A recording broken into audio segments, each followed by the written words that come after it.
My girlfriend screamed, "You're too clingy. Give me space," because I asked where she was.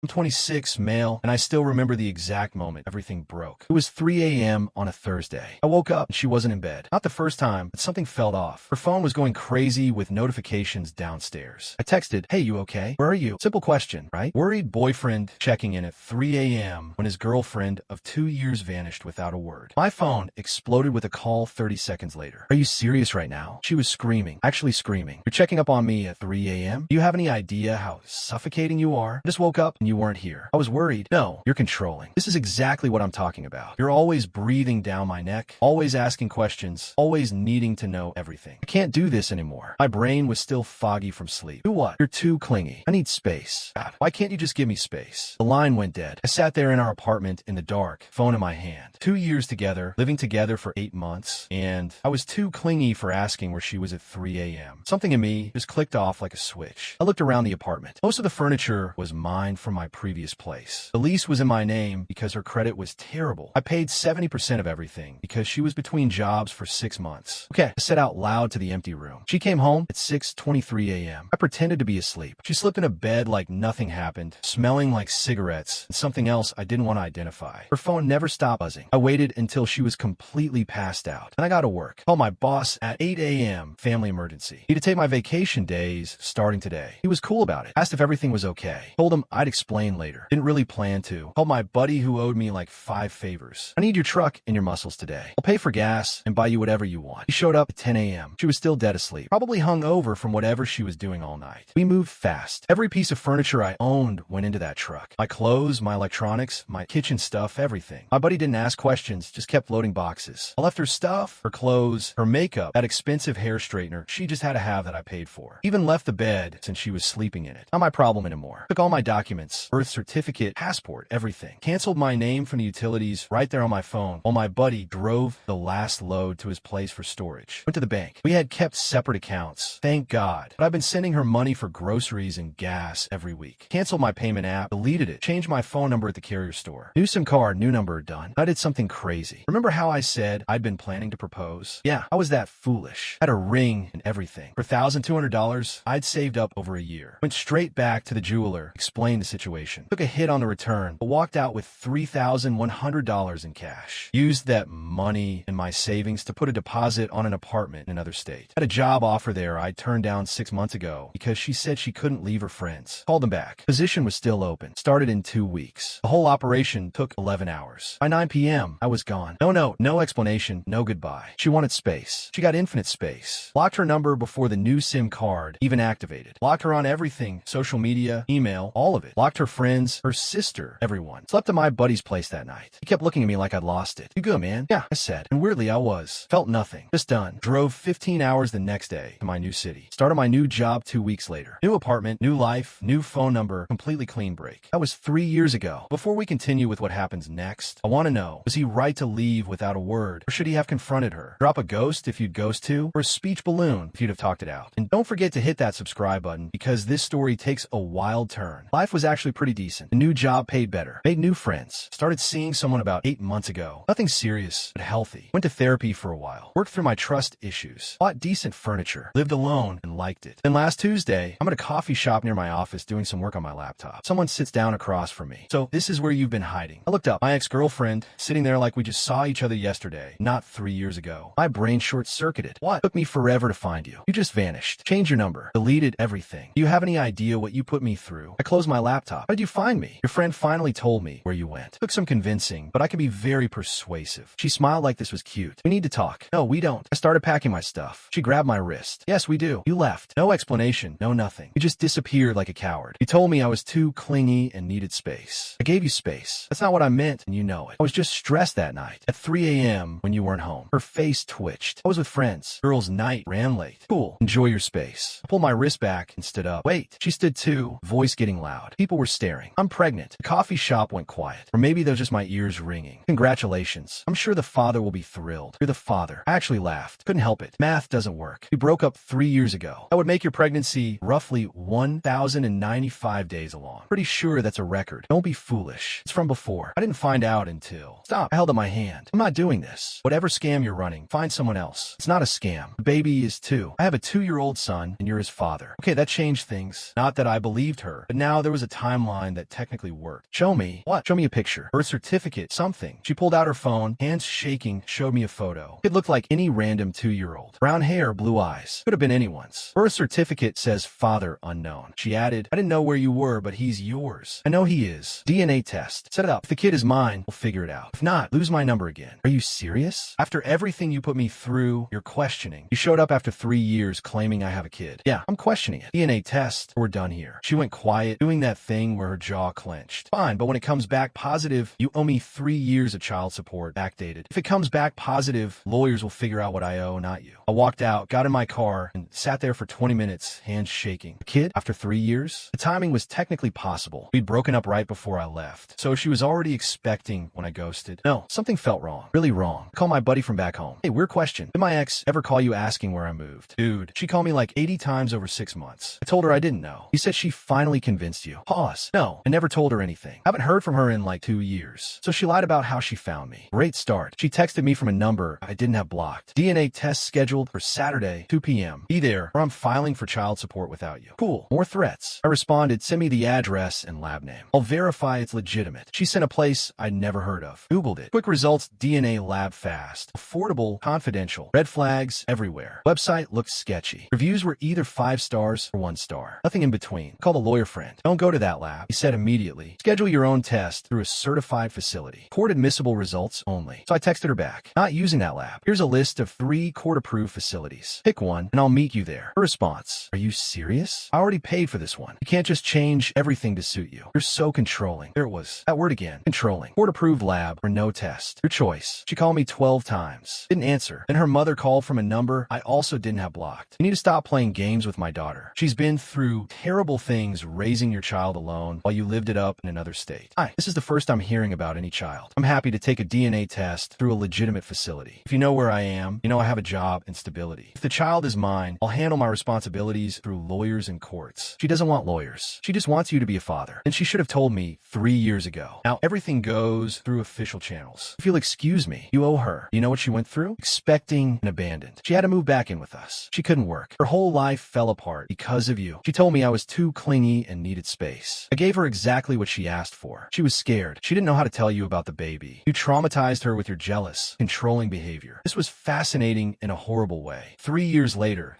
and suddenly I was the villain. Controlling, jealous boyfriend who traumatized her. Not the guy who got screamed at for asking a simple question at 3 a.m. Bam, I'm hanging up now. Tell your daughter to pick one of the labs I sent or we're done. She picked one. Finally, Saturday morning, 11 a.m., court-approved facility with proper chain of custody procedures. I got there 30 minutes early. She showed up 10 minutes late with her mother and a guy. Boyfriend? Baby's father? No idea. The kid was there. Cute kid. Actually, looked tired and confused. Kept asking, who's that about me? This is someone we need to talk to, she told him. The lab tech explained the process. Swabs, proper documentation, results in 3 to 5 business days. The kid started crying when they tried to swab him. She got annoyed. Stop being difficult. Just open your mouth. The kid cried harder. I don't have experience with kids, but even I knew you can't just yell at a crying 2-year-old and expect cooperation. The tech offered to try again in a few minutes. We waited in awkward silence. Her mother kept glaring at me. The boyfriend kept scrolling his phone. Finally got the swabs done. Provided mine, signed all the paperwork. They said results would be emailed. As I was leaving, she followed me to my car. When this comes back positive, we need to talk about money. Through lawyers. Stop saying that. I don't want lawyers involved. I just want you to help support your son. If he's mine, I will, properly legally, not whatever under-the-table arrangement you're trying to set up. You're still controlling everything. This is exactly why I needed space from you. I turned around. You vanished at 3 a.m. and screamed at me for asking where you were. And I left, and you had 3 years to reach out through legal channels if it was actually a child. You chose now. You chose showing up randomly. You chose a sketchy DNA lab first. So yeah, I'm controlling the situation by making sure everything is legitimate and documented. Deal with it. You're going to regret this when you see how much child support costs. When you see what you missed, you're going to regret being such a jerk. Maybe. Or maybe I'll regret wasting 2 years on someone who thought screaming at me at 3 a.m. was appropriate communication. Her mother came out then. Leave my daughter alone. You've done enough damage. I got in my car and drove away. Spent the rest of the weekend feeling weird. If the kid was mine, my life was about to change dramatically. If he wasn't, this was an insane scam attempt. Wednesday afternoon, the email came. I was in a meeting, but I excused myself to the bathroom to read it. Results: 0% probability of paternity. Not mine. Not even close. 0%. I forwarded the email to my lawyer friend. What now? He called me immediately. She tried to commit paternity fraud. He could potentially press charges, but honestly, just keep this documentation and block her again. If she tries anything legal, you have proof. She wasted my time, my money for the test. She lied. Yeah, but engaging further just invites more drama. You have proof the kid isn't yours. That's all you need. He was right, but I was angry. 3 years of peace, and she showed up to try to trap me with a kid that wasn't even mine. I forwarded her the results without comment. 5 minutes later, my phone started blowing up. Different numbers, all calling. I answered one. You sabotaged the test. She was shrieking. You pay them off or something. There's no way. It's a court-approved facility with chain of custody documentation. I didn't touch anything. The kid isn't mine. We're done. No, we are not done. You owe me for the 3 years I spent. You spent 3 years lying. Goodbye. I hung up and blocked every new number that called. Changed my number again that afternoon. New SIM card, new number. Messaged only the people who needed it. Cost me $35 and an hour of my time. Worth it to never hear from her again. Thought that was the end. Spoiler alert, it wasn't. 2 weeks later, I got served at work. A process server showed up at my office with papers. Lawsuit. She was suing me for emotional distress and financial damages stemming from abandonment during a vulnerable time. She was claiming $45,000, broken down as $15,000 for emotional trauma from abandonment, $10,000 for medical expenses related to stress-induced conditions, $20,000 for lost wages and career opportunities due to psychological damage. My boss was super cool about the process server thing, but I was humiliated. I'd serve at work in front of colleagues. I immediately called a lawyer, real one this time, not just my friend. Attorneys specialized in this kind of garbage. She read the papers and actually laughed. This is one of the weakest cases I've seen. You weren't married. You weren't living together under common law, and you had no legal obligation to notify her of your relocation. She's grasping at straws. Can she actually win? Highly unlikely, but we need to respond and defend. It'll cost you some money, probably less than engaging in this circus would cost emotionally. Cost me $2,500 up front for the lawyer. Whatever. I wanted this done properly. The lawyer sent a response that included the DNA test showing the child wasn't mine, documentation that she tried to use a non-certified lab first, text records of her calling me controlling, I'd kept screenshots, proof that I'd maintained steady employment and had legitimate reasons for relocating. We also filed a counterclaim for attempted paternity fraud and harassment. Her lawyer, some discount guy she found, tried to argue that I owed her because I'd been financially supporting her during the relationship and she'd become dependent on that support. My lawyer's response basically said, helping pay bills during a relationship doesn't create a legal obligation after it ends. People break up. That's life. The case dragged on for 6 weeks. Discovery was interesting. She had to provide evidence of her stress-induced medical conditions, submitted some therapy bills and receipts for anxiety medication. My lawyer found her social media. She'd forgotten to make it private. Posts from 2 weeks after I left showed her at parties, concerts, bars. Living my best life finally was one caption. Another, single and free. Thank God that's over. Didn't exactly scream traumatized by abandonment. We showed up to court for the hearing. She wore a conservative dress, looked sad, kept dabbing her eyes. Her mother was there for support. Her boyfriend wasn't. Her lawyer went first. Whole sob story about how I'd emotionally mistreated her during our relationship by being possessive and controlling, then cruelly abandoned her when she needed me most. The judge asked, did your client ever attempt to contact him through proper legal channels? File a missing person report. Her lawyer stuttered. Well, no, but did she know where he worked, where he grew up, any family contact information? She tried to find him, but he blocked her. Blocked her on social media is not the same as being unreachable through legal means. Continue. I tried to make the pregnancy thing work, even though DNA proved the kid wasn't mine. Claimed I'd caused her emotional distress during that vulnerable time, regardless of paternity. Judge was not impressed, and my lawyer presented our side. Clean, simple timeline. We dated. We lived together. I paid most bills. She stayed out until 6 a.m. and screamed at me for asking where she was at 3 a.m. I legally ended our cohabitation by removing my belongings from my apartment. I relocated for a job opportunity. 3 years later, she ambushed me with a false paternity claim. When proven false, she filed a frivolous lawsuit. My lawyer presented the social media post showing her living her best life weeks after I left. Presented text records of her calling me controlling. Presented the DNA results. The judge looked tired. Ma'am, people end relationships, sometimes suddenly. That's not illegal. illegal. You were not married. You had no children together. He had no legal obligation to maintain contact or provide support after ending the relationship. Your claim of abandonment has no legal merit, but he just left. No explanation. I had rights. The judge actually removed his glasses. You had the right to a relationship that both parties wanted to be in. He exercised his right to end it. Case dismissed, and he looked at our counterclaim. As for attempted paternity fraud, I'm inclined to believe there was an attempt to deceive. However, I don't see malicious intent that rises to criminal level. I'm ordering the plaintiff to pay defendants legal fees. $2,500. She gasped. I don't have $2,500. You should have thought about that before filing a frivolous lawsuit. You have 90 days. Dismissed. Outside the courthouse, her mother started yelling at me. You ruined her life. She had moved back home. She's drowning in debt. All because you couldn't handle a real woman. Your daughter screamed at me for asking where she was at 3 a.m. lied about having my child. Tried to scam me with a fake DNA test and then sued me when that didn't work. She ruined her own life. I just refused to be part of it. She loved you. She loved the 70% of bills I paid. There's a difference. My lawyer pulled me away before I could say more. Don't engage. You won. Walk away. In the car, I felt empty. Not happy, not sad, just tired. This whole thing had cost me time, money, emotional energy. 3 years of peace disrupted because she thought she could manipulate me one more time. The $2,500 in legal fees she owed me, never saw a dime. She filed for bankruptcy 6 months later. Found out through my lawyer friend who kept tabs on the case number out of curiosity. Last I heard through the grapevine, a mutual friend who didn't know her history. She'd moved back to her hometown, was engaged to some guy,